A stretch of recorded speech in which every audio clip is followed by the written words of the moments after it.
سنتیں. میں ایک بات کہا کرتا ہوں, وہی بات کہہ کے اپنی بات ختم کروں گا. کیوں بھائی مولانا اجازت ہے؟ مولانا افتخار صاحب بات کہہ کے بات ختم کر دوں نا.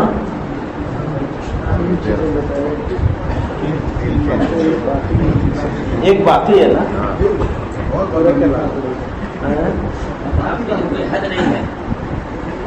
آگے آگے چلتے ہیں سب, ہم تو پیچھے چلنے والے فالوور ہیں. کیا ہوگا؟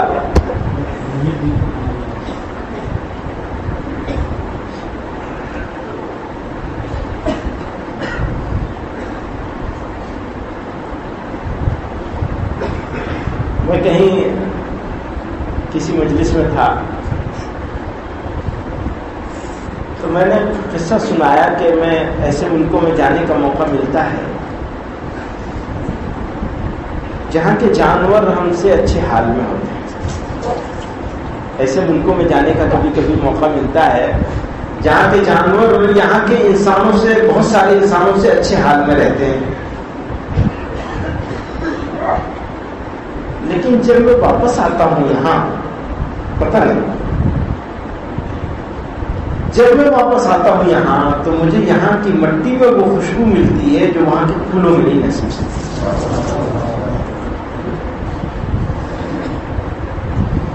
یہ وہ بستی ہے, یہ وہ مٹی ہے جس کو حضرت خواجہ معین الدین چشتی اجمیری رحمۃ اللہ علیہ نے اپنے پسینے سے بسایا.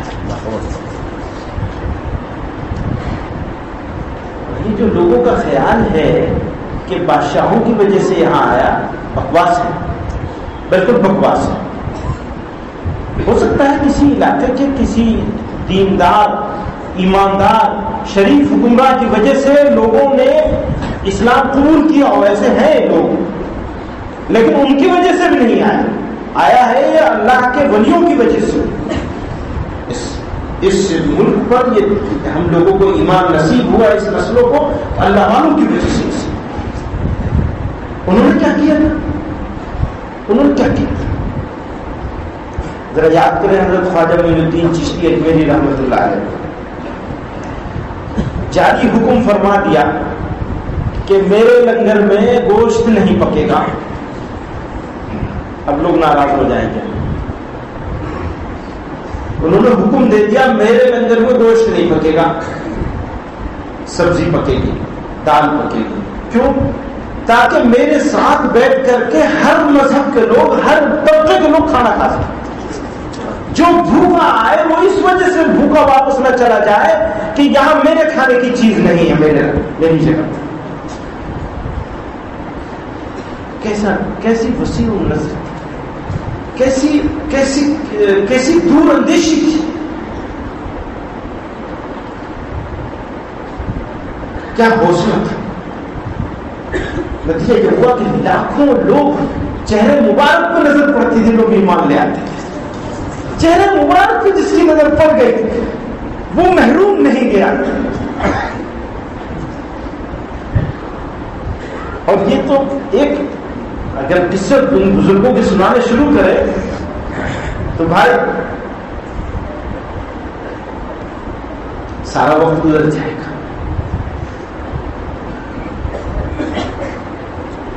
اب یہ ہم یہاں آپ کے بیچ میں موجود ہیں اور خواب کیا دیکھا ہے. اب یہ تو یہ خواب آنکھوں میں سجائے گزر جائیں گے, چلے جائیں گے. کتنے لوگ آتے ہیں چلے جاتے ہیں, کیا کون گنتی میں گنتا ہے؟ کسی گنتی میں نہیں ہوتے لوگ. جو چلا گیا چلا گیا. خواب کیا ہے کہ کسی طرح سے اللہ تعالی ہماری قوم کو عزت نصیب کرتا. یہ جو ذلت کا ہمارے گلے میں توق پڑا ہوا ہے یہ اتر جائے.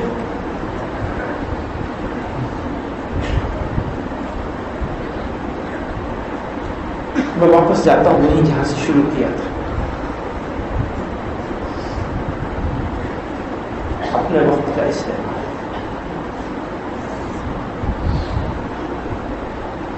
ایک چیز. دوسری چیز اپنی صحت کا دھیان. بس اتنی بات کہتا ہوں, اپنی صحت کا دھیان رکھو. کیسے تمہیں صحت مند رہنا ہے، کیا کیا چیزیں ہیں جن سے صحت اور طاقت میں اضافہ ہو سکتا ہے. جس کو جلدی غصہ آ جائے وہ کمزور. ایک آدمی بہت غصہ کر رہا تھا گھر میں، اس کے بھائی کو غصہ آنے لگا تو ماں نے کہا بیچارہ اتنے دنوں بیمار رہ کر کے چڑچڑا ہو گیا، تم اس سے کیوں الجھ رہے ہو؟ تم تو صحت مند ہو، یہ بیچارہ کمزور ہے. اب ہم اپنا محاسبہ کریں، کہیں ہم چڑچڑے تو نہیں ہو گئے؟ وہ تو نہیں کہیں چڑچڑے، ذرا سی بات پر تو یہ ہماری کمزوری کی علامت ہے. یہ ہماری کمزوری کی علامت ہے کہ ہم کو غصہ اور جلال جلدی آتا ہے. آستین چلانے کے لیے ہم لوگ تیار رہتے ہیں. ہماری کمزوری کی علامت ہے. اس کمزوری کو دور کرنا ہے، طاقت میں بدلنا ہے. تو اپنی صحت کا بھی دھیان رکھنا ہے، جسمانی اور ذہنی. آپ ذہنی طور پر اس بات کے لیے تیار ہو جائیں گے کہ آپ کو اللہ تعالیٰ کے حکم کے مطابق صبر کے دامن کو ہاتھ سے نہیں چھوڑنا ہے. آپ کی طاقت ہے، کمزوری نہیں ہے. صبر طاقت ہے. اس لیے صبر طاقت ہے کہ اللہ تعالیٰ وعدہ کر رہے ہیں، اہتمام کے ساتھ وعدہ کر رہے ہیں کہ ہم تمہارے ساتھ ہیں اگر تم صبر کرنے والے. تو یہ کمزوری نہیں ہے، طاقت ہے. جسمانی صحت اور ذہنی صحت، یہ اس کا دھیان رکھنا ہے. ایک آخری چیز جس کے اوپر غالباً مولانا عبدالقوی صاحب نے بھی بیان کیا ہے، یا ان سے پہلے میں جب باہر تھا تو سن رہا تھا، وہ حسد ہے. عجیب بیماری ہو گئی ہے، اسی کی وجہ سے غیبت میں مبتلا ہو جاتے ہیں، بہتان لگاتے ہیں، الزام جھوٹے لگاتے ہیں، اور پورا معاشرہ عجیب طرح کی کیفیت میں مبتلا ہو گیا، بیمار ہو گیا سماج. اب جب ہم اسلام معاشرے کی بات کرتے ہیں تو بڑی فرسودہ سی بات ہو گئی ہے. فرسودہ سمجھتے ہیں؟ بڑی اولڈ ڈیٹڈ، آؤٹ ڈیٹڈ، پرانی بات ہو گئی. کیا سماج کو سدھاریں گے یہ مولوی لوگ؟ یہ جو خود ہی کا سماج نہیں سدھرا ہوا ہے، دوسروں کو کیا سدھاریں گے؟ سننے والا یہ بولتا ہے. اچھا سماج سدھار کی بات ہو تو وہ 2-3 چیزوں تک رہ جاتی، شادی بیاہ تک، اور وہ بولنے والے بولتے رہتے، کرنے والے اپنی مرضی کی کرتے رہتے ہیں. کان میں روئی ٹھوس لیے، ہم تمہاری بات سنیں گے نہیں، اور سنیں گے تو اس کا وہ مولانا میسور میں پچھلے سال میں آیا تو میں سب جگہ بیان کرتا ہوں. مفتی افتخار صاحب کہہ رہے تھے کہ مان جانتے اللہ نے دو زبان تو ایک ہی دی ہے نا، کان دو دیے ہیں. کس لیے؟ ادھر سے سنو ادھر سے نکال دو، ادھر سے سنو ادھر سے نکال دو، ادھر اتارنے کی ضرورت نہیں ہے. تو حسد جو ہے وہ کوڑھ بن گیا ہے پوری امت کے لیے، وجہ خوش ہونے کی. ارے بھی تمہارے بھائی کے پاس، تمہارے پڑوسی کے پاس کوئی چیز آئی ہے تو خوش ہونے کی بجائے ہمارے دل میں آگ لگ جاتی ہے.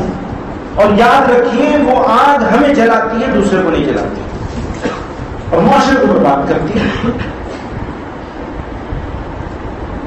ابھی دوستوں کے ساتھ بیٹھے تھے مغرب سے پہلے، بھائی ہمارے میں کون کون سی بیماریاں ہوں گی، بس میں چند منٹ میں ختم کر رہا ہوں، گھڑی نہیں دیکھی جائے.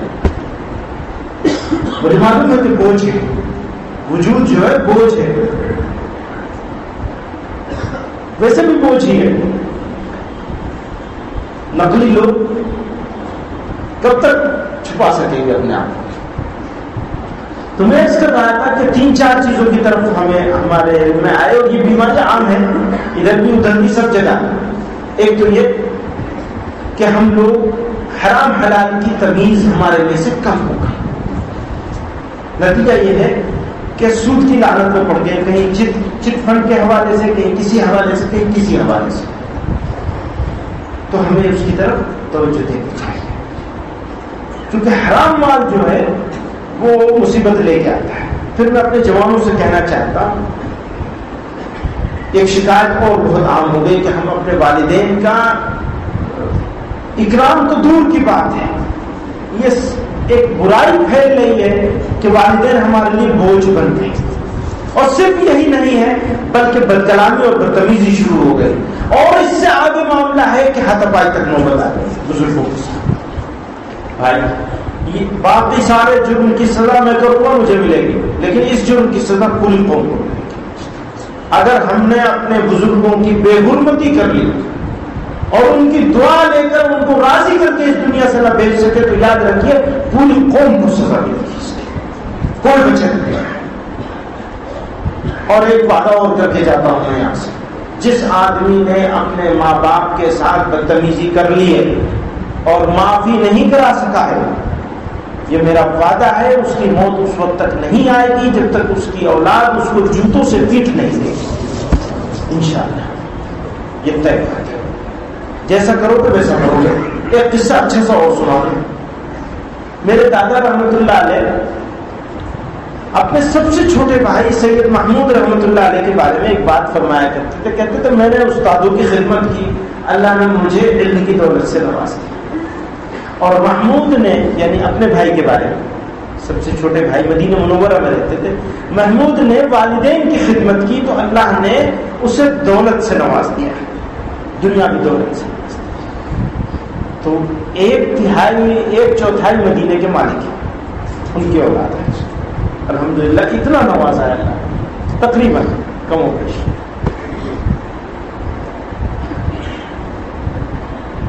تو یہ بھی یاد رکھیے، یہ خوشخبری بھی ہے کہ اگر والدین کی خدمت کر لی، انہیں راضی کر لیا اور لگ لپٹ کے ان کی خدمت پہ لگ گئے، تو یاد رکھیے آپ کے پاس جتنا آپ نے سوچا ہے اپنے مستقبل کی زندگی کے لیے، اللہ تعالیٰ اس سے زیادہ بہت زیادہ آپ کو عطا فرمائے اس خدمت کے لیے۔ تیسری چیز ہے نشہ۔ نشہ بہت عام ہو گیا، اور وہ نشہ جو خودکشی کا مطلب کہ اس کو کھانے سے انسان بالکل برف کی طرف بھول جائے، معاشرہ بہت زیادہ اس کے اندر مبتلا ہو گیا۔ ہمارا مسجد میں آنے سے، ہمارے نماز صرف پڑھ لینے سے ہمارا فرض ادا نہیں ہوتا۔ فرض ادا ہوتا ہے، ضروری ہے مسجد میں آنا، نماز پڑھنا، لیکن میرے بھائیوں اتنے پر مطمئن مت ہو جاؤ، اگر ہم نے اپنے بھائی کی فکر نہیں کی تو ہم محاسبے سے نہیں بچ سکتے۔ ہماری اور آپ کی یہاں بیٹھے ہوئے لوگوں کی ذمہ داری ہے۔ ہم لوگ کچھ وقت پہلے بیٹھے تھے اور یہ فکر کر رہے تھے، کچھ فکر والے لوگ بیٹھے تھے اور یہ فکر کر رہے تھے کہ آخر کیسے اس جو ہمارے سامنے بھیانک مسائل کھڑے ہیں امت مسلمہ کے سامنے، ان سے کیسے لڑا جائے۔ سوچتے سوچتے ڈپریشن ہو جاتا ہے،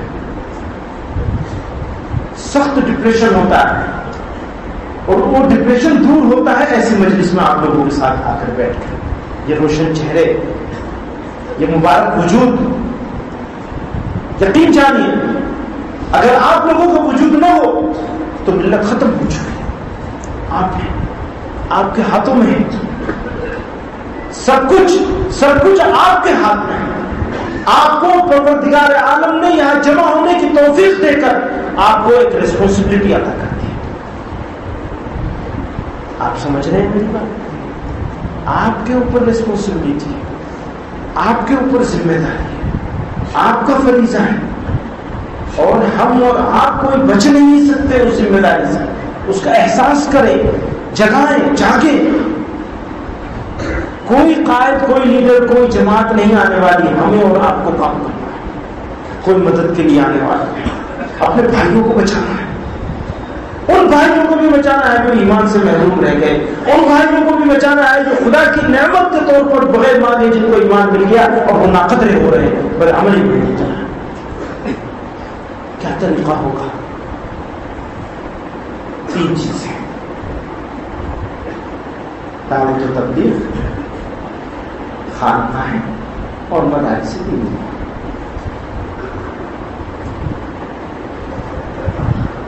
کسی کو مضبوطی سے لگ جائے۔ آسان طریقہ جو عام لوگوں کے لیے سب سے آسان طریقہ ہے، دعوت و تبلیغ کے کام سے جڑ جائے اور جوڑے لوگ، کوشش کریں، اس کی محنت کریں۔ اسی اچھی طرح سے اپنے دل کو بدلنے کی وہ پہلی ذمہ داری ہوتی ہے انسان کی. اپنے دل کو، اپنے دل کی کیفیت کو بدلے. اللہ کے ولی ایسے لوگ، اولیاء اللہ ایسے موجود ہیں جن کے دامن میں پناہ لے کر انسان اپنے قلوب کی کیفیت کو بدل سکتا ہے. جو مردری چھائی ہوئی ہمارے دلوں پر، کیونکہ دل تو انسان کا راجا ہوتا ہے. نبی کریم صلی اللہ علیہ وسلم نے فرمایا،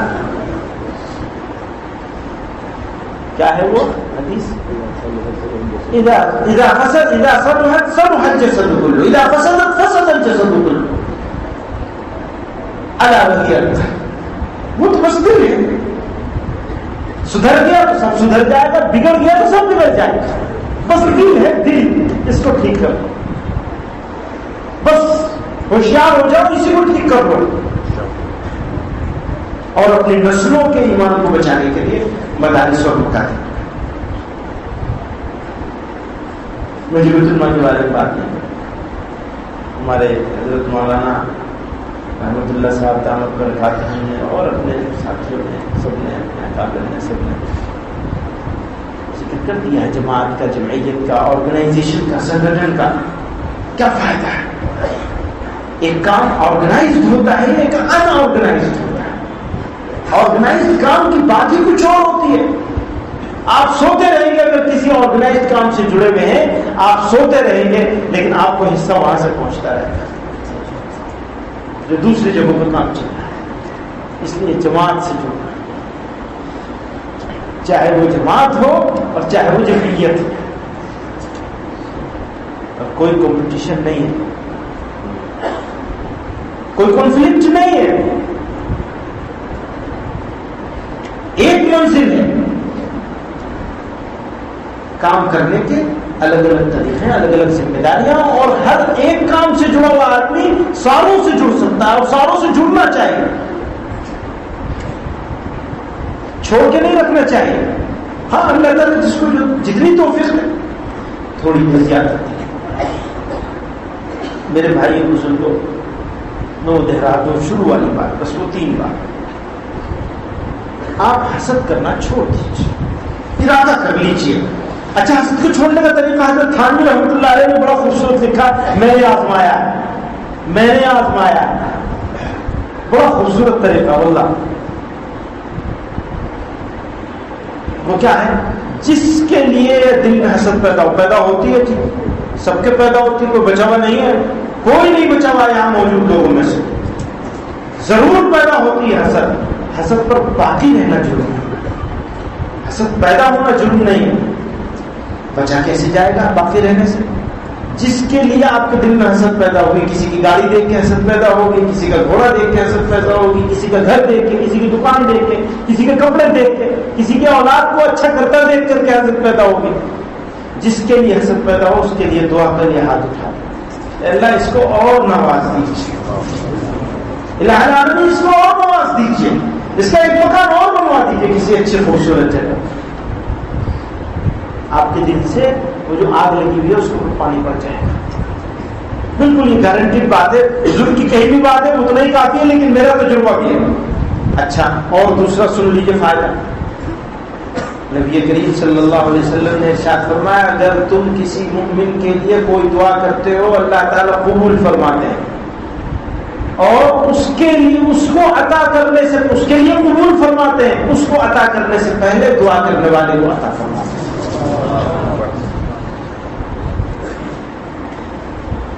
تو آم کے آم، گٹھلیوں کے دام نہیں. یہ تو چھوٹی مثال ہے، اس سے اور بڑی مثال دی جا سکتی ہے، کیونکہ تو بہت بڑی بات ہے. دعا تو اس کے لیے کر رہے ہیں، مل رہا ہے ہمیں، اس کو تو مل ہی رہا ہے، ہمیں بھی مل رہا ہے، اور اس سے پہلے ہمیں مل رہا ہے. ہمارے ایک استاد ہیں، نام نہیں لوں گا کیونکہ یہی کے رہنے والے آپ کو ہنسیں گے پھر ان کو. ہمارے ایک استاد کہتے ہیں، میں کسی کے لیے دعا نہیں کرتا کہ اللہ اس کی شادی کرتا، میں کیوں نہیں دعا کرتے کسی کی شادی ہو جائے، کسی لڑکی کے لیے دعا کر دو، کسی لڑکے کے لیے دعا کر دو کہ نا مجھے خطرہ یہ ہے کہ اللہ تعالیٰ اس سے پہلے مجھے عطا کر دے. سمجھ گئے نا؟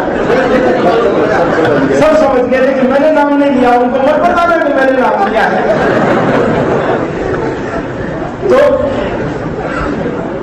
تو یہ عجیب بات ہے. یعنی یہ اللہ تعالیٰ نے جو ہمیں نبی علیہ السلام سے جو تعلیمات ہم تک پہنچی ہیں، اگر ہم ان پر عمل کرنے لگ جائیں تو یہ دنیا کا سب سے خوبصورت سماج ہوگا، اور آپ سب سے خوبصورت لوگوں میں سے ایک آدمی ہوں گے. سن لیجئے، آپ حسد کرنا چھوڑیں گے، آپ کے چہرے پر نور پیدا ہو جائے گا. آپ حسد کرنا چھوڑیں گے، جھوٹ بولنا آپ سے چھوٹ جائے گا، اور جھوٹ بولنا چھوٹ جائے گا تو آپ کو آپ کے سماج میں، آپ کے خاندان میں، آپ کی فیملی میں، آپ کے گھر میں وقار حاصل ہو جائے گا. خود بخود وقار حاصل ہو جائے گا کہ یہ تو جھوٹ نہیں بولتا ہے. حسد کرنا چھوڑ دیجیے، اور حسد سے بچنے کے لیے دعا کرنا شروع کر دیجیے. دعا کرنا شروع کریں گے، اللہ تعالیٰ کی طرف رجوع ہونے لگے گا. اللہ تعالیٰ کی طرف رجوع ہونے لگے گا تو اللہ تعالیٰ کی طرف تم ایک قدم چلو گے دعا مانگنے کے ذریعے سے، اللہ تعالیٰ تمہاری طرف 10 قدم چلے گا. اور جب پروردگار عالم تمہاری طرف شہنشاہوں کا شہنشاہ 10 قدم چلے گا تو آپ کہاں پہنچو گے؟ ذرا سوچیے دلوں کی کیا کیفیت ہوگی. میرے بھائیوں بزرگوں، حسد چھوڑ دیا جائے. یہ عزم کر لیجیے، حسد نہیں کرنا. اور دوسرے نمبر کی کیا چیز تھی؟ صحت کا دھیان رکھیں گے. کیا کھانا ہے، کب کھانا ہے، کس طرح کھانا ہے. وہ میں پھنس گیا ایک صاحب کے پاس، ایسی صحت کی دھیان رکھنے کی بات بتانے والے صاحب کے پاس پھنس گیا. کہنے لگے لقمہ منہ میں لوگے اور 40 کا چلہ پورا کرو گے. جب تک 40 مرتبہ منہ چلا نہیں لوگے تب تک لقمہ اندر نہیں جانا چاہیے. چلے کا سبق دے دیا انہوں نے. معلوم یہ ہو کہ راز ہے یہ صحت کا راز ہے. تو بس اب اس تفصیل میں نہیں جاتا.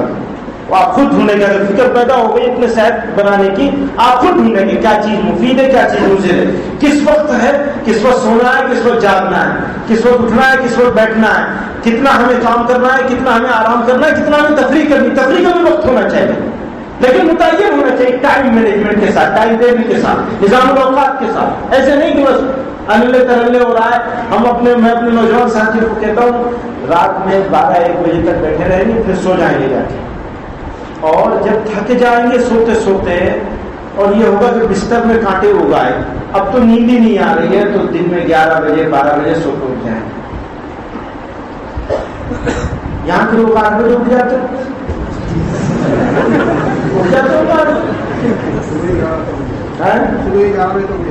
صبح 11 بجے تک. دوپہر ہوتی ہے 11 بجے.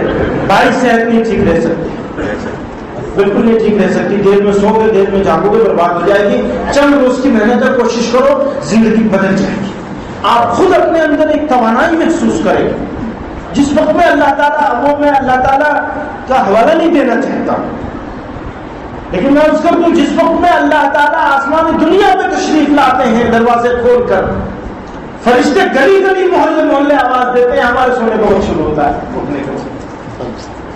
اور شکوہ یہ ہے کہ مسلمانوں کے ساتھ اتنا ہو رہا کوئی بولتا ہی نہیں. ارے بولے گا کون، اور بلوائے گا کون، کرے گا کون، بھرے گا کون. ہمیں کرنا ہے، خود کرنا ہے، اپنی صحت کا دھیان رکھنا ہے، اور ٹائم کے ساتھ اپنے وقت کو بچا لینا ہے. سب سے قیمتی چیز خدا کا، اس کو ضائع نہ جانے دیجیے، اس کی حفاظت کیجیے. اور اپنی صحت میں اپنی طاقت حاصل کرنے میں جسمانی اور ذہنی دونوں طاقت حاصل کرنی ہے. اللہ تعالی ہمیں ایک زندہ طاقتور قوم بننے کی توفیق عطا فرمائے، اپنے راستے پر، صحیح راستے پر چلنے کی توفیق عطا فرمائے، مرضیات پر چلنے کی توفیق عطا فرمائے، اور ہمیں اتنا مرضیات سے بچا لے. واقعہ